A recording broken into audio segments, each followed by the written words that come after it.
Hello everyone, আসসালামু আলাইকুম। সবাইকে টপ মেরিট এডুকেশন ফ্যামিলির পক্ষ থেকে স্বাগতম জানাই। আজকে থেকে আমরা শুরু করতে যাচ্ছি ইংরেজি গ্রামারের একদম বেসিক থেকে অ্যাডভান্স পর্যন্ত। আমরা প্রত্যেকটা টপিককে আলাদা আলাদা ক্লাসে বিভক্ত করে তোমাদেরকে প্রদান করব। তোমরা যদি প্রথম থেকে একদম শেষ অবধি আমাদের সঙ্গে থেকে প্রত্যেকটা ক্লাস মনোযোগ সহকারে দেখো, তবে তোমাদের ইংরেজি গ্রামারের মধ্যে যে ভীতিগুলো রয়েছে এগুলা ইনশাল্লাহ দূর হয়ে যাবে।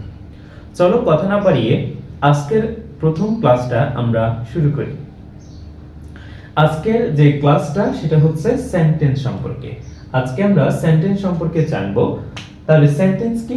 সেন্টেন্স হচ্ছে যখন ইংরেজিতে কতগুলো ওয়ার্ড একসাথে বসে একটি সম্পূর্ণ অর্থ প্রকাশ করে, অর্থাৎ মনের ভাবটাকে আমরা যখন সম্পূর্ণ অর্থে রূপান্তর করে প্রকাশ করতে পারবো তখন সেটাকে আমরা বলবো সেন্টেন্স। এটা একটি ওয়ার্ডও হতে পারে, আবার একাধিক ওয়ার্ডও হতে পারে। তাহলে দেখো, সেন্টেন্স হচ্ছে আমরা এভাবে লিখতে পারি, এক বা একাধিক, এক বা একাধিক ওয়ার্ড একসাথে বসে সম্পূর্ণ মনের ভাব করাকে সেন্টেন্স বলে।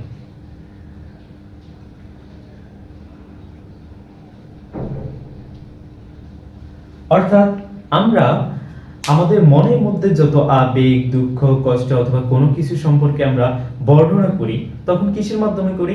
এই সেন্টেন্সের মাধ্যমেই আমরা করে থাকি। তার মানে সেন্টেন্স হচ্ছে এক বা একাধিক ওয়ার্ড যদি পাশাপাশি বসে সম্পূর্ণ অর্থ প্রকাশ করে তখন সেটাকে আমরা সেন্টেন্স বলতে পারবো।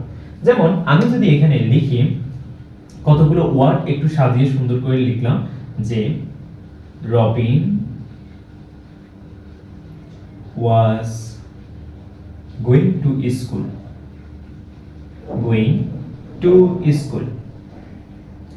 তাহলে এখানে দেখা যাচ্ছে আমরা কতগুলো ওয়ার্ডকে পরপর সাজালাম এবং এই সেন্টেন্সের মধ্যে যে ওয়ার্ডগুলো রয়েছে এই ওয়ার্ডগুলো আমাদেরকে সুন্দর একটা অর্থ প্রদান করতেছে।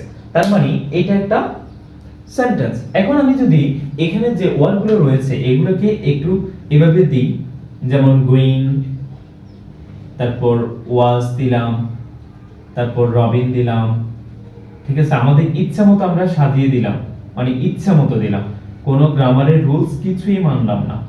তারপর টু, তাহলে সেক্ষেত্রে কি কোনো মনের অর্থ প্রকাশ করতেছে? যেহেতু করতেছে না সেহেতু আমরা এটাকে কোনো সেন্টেন্স বলতে পারবো না। আর এটাই হচ্ছে আমাদের শুদ্ধকরণ সেন্টেন্স। অর্থাৎ শুদ্ধ হবে কোনটা? Robin was going to school. কিন্তু আমরা যদি বলি going was Robin school to, তাহলে আমাদের কোনো মনের ভাব প্রকাশ করতেছে না। তার মানে এটা কোনো সেন্টেন্সের মধ্যে পড়ে না। এখন দেখো, এই সেন্টেন্সকে সাধারণত ইংরেজিতে দুই ভাগে বিভক্ত করে। একটা হচ্ছে মাইনর সেন্টেন্স এবং অন্যটি হচ্ছে মেজর সেন্টেন্স। একটা হচ্ছে মাইনর সেন্টেন্স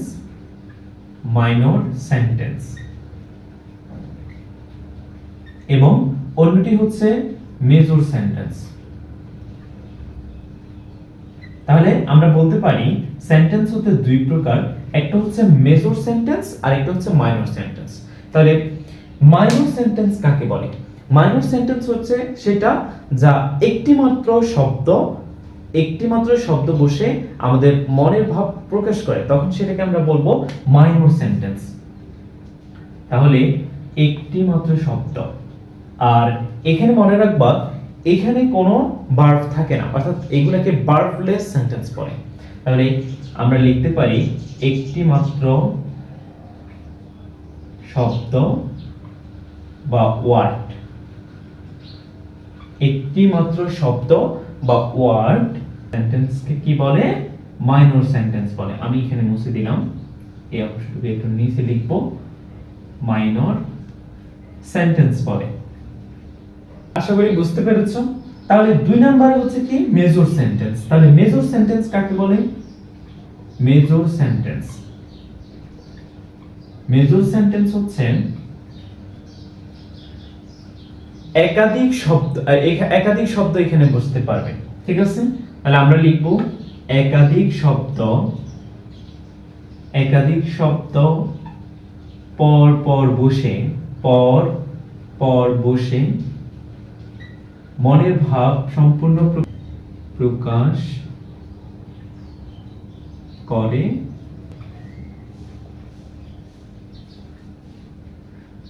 সেন্টেন্স বলে। এখন এখানে দেখো আমরা একটু উদাহরণ দেই, যেমন রাকিব বলছে হাউ আর ইউ, রাকিব কেমন আছে? রাকিব বলছে হাউ আর ইউ, তুমি কেমন আছো? তারপর আজাদ বলছে ফাইন, ঠিক আছে, ফাইন, শুধু এতটুকু বলছে। তার মানে রাকিব যে সেন্টেন্সটি বলছে এইখানে একাধিক ওয়ার্ড আছে, তার মানে একাধিক ওয়ার্ড আছে এবং ভার্ব আছে, কিন্তু আজাদ যে সেন্টেন্সটা বলছে সেটার মধ্যে কি আছে? শুধুমাত্র সে বলছে কি ভালো, ফাইন, সে ভালো আছে। তার মানে এখানে আছে একাধিক ওয়ার্ড আর এখানে আছে মাত্র একটি ওয়ার্ড। এইজন্য আমরা এটাকে বলবো মেজর সেন্টেন্স আর এটাকে বলবো আমরা মাইনর সেন্টেন্স। মাইনর যেটাকে ছোট সেন্টেন্স বলে আর মেজরকে বড় সেন্টেন্স বলে। এখন দেখো এই মেজর সেন্টেন্সকে আবারও দুটি ভাগে বিভক্ত করে। কয়টি ভাগে বলছি? দুইটি ভাগে। এখন এই দুটি ভাগটা কি কি? আমরা লিখি মেজর সেন্টেন্সকে দুই ভাগে ভাগ করা হয়।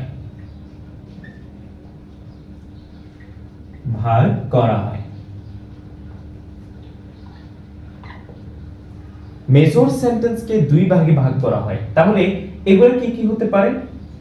তাহলে একটা হচ্ছে সাবজেক্ট, একটাকে বলে সাবজেক্ট এবং অন্যটাকে বলে প্রেডিকেট। একটা সাবজেক্ট আর অন্যটা কি বলে? প্রেডিকেট। তাহলে সাবজেক্ট কাকে বলে এবং প্রেডিকেট কাকে বলে? সাবজেক্ট হচ্ছে যা কোনো ব্যক্তি বা বস্তু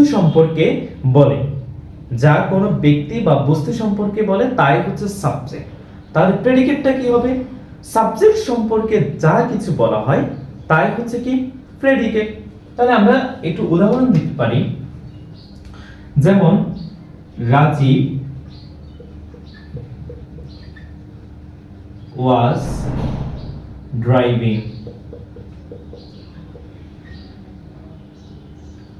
in the evening.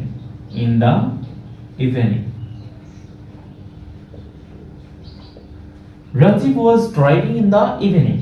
এখানে দেখো আমরা কি বলছি? কোন ব্যক্তি বা বস্তু সম্পর্কে যা বলা হয় সেটা হচ্ছে সাবজেক্ট, আর সাবজেক্ট সম্পর্কে যা বলা হয় সেটা হচ্ছে প্রেডিকেট। তাহলে এখানে দেখো রাজীব, এটা কি? একটা ব্যক্তি সম্পর্কে বলতেছে, এজন্য এটাকে আমরা বলবো সাবজেক্ট। তাহলে সাবজেক্টের পর ভার্ব থেকে শুরু করে একদম শেষ অবধি পর্যন্ত বাকিটা তাহলে কি হবে? যেহেতু ওয়াজ ড্রাইভিং ইন দ্য ইভিনিং, তাহলে এখানে ড্রাইভিংটা কে করতেছে?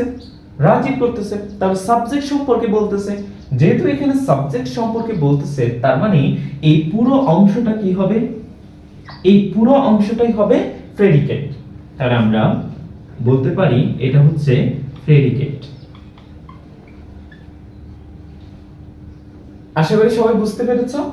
এখন দেখো এর পরবর্তীতে আমরা আরেকটু দেখি, তাহলে সাবজেক্ট গুলা কি কি হতে পারে এবং প্রেডিকেট গুলা কি কি হতে পারে, এগুলার উপাদানগুলো আমরা একটু দেখব। তাহলে এলিমেন্টস গুলো আমরা একটু দেখি। এলিমেন্টস,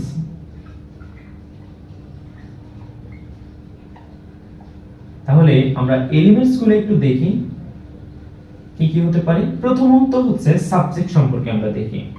সাবজেক্টের ক্ষেত্রে দেখো সাবজেক্টের ক্ষেত্রে হতে পারে হয় নাউন হবে, না হয় নাউন ইকুইভ্যালেন্স হবে। তাহলে আমরা এক নম্বরে দিতে পারি নাউন অথবা noun equivalence, noun or noun equivalence, equivalence অর্থাৎ হয় সাবজেক্ট হতে হলে তাকে নাউন হতে হবে, না হয় নাউন ইকুইভ্যালেন্স গুলো হতে পারে। এখন নাউন ইকুইভ্যালেন্স কি কি হতে পারে? হয় প্রোনাউন হতে পারে, না হয় জিরান্ড হতে পারে, না হয় ইনফিনিটিভস হতে পারে। এরকম নাউনের সমতুল্য যা যা রয়েছে তার সবকিছুই কি হতে পারে? সাবজেক্ট হতে পারে। এখন এছাড়াও আর কি কি হতে পারে?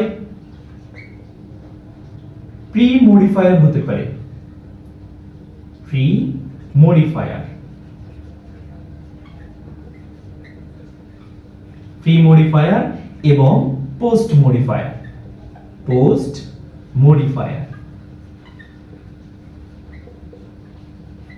তাহলে প্রি মডিফায়ার কি, পোস্ট মডিফায়ার কি?